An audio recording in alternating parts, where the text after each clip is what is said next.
कौम काजी इकराम बशीर ऑफिशियल में खुशामदीद। अगस्त के महीने में बहुत सी शख्सियात के सालगिरह भी हैं और उनके जो यौम वफ़ात भी हैं। तो आज इस प्रोग्राम में मैंने जिस शख्सियत का इंतखाब किया है वो जनाब अहमद फराज हैं, जो असर हाज़िर के एक मारूफ शायर हुए हैं।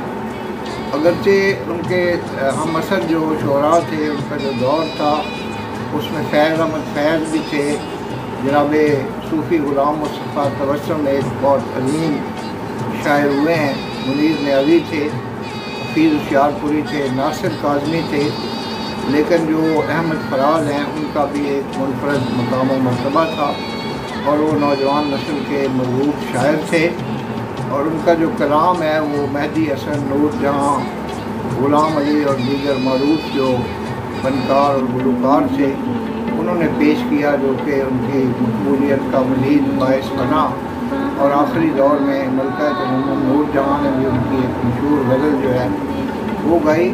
अहमद फराज जो है उनके अंदर बड़ी थाटफुलनेस थी, बड़े ज़बरदस्त ख़यालात का वो इज़हार करते थे, जैसे अजीब बात है इतनी फलेतवादी भी, अंधेरी रात है और हाथ में दिया भी नहीं।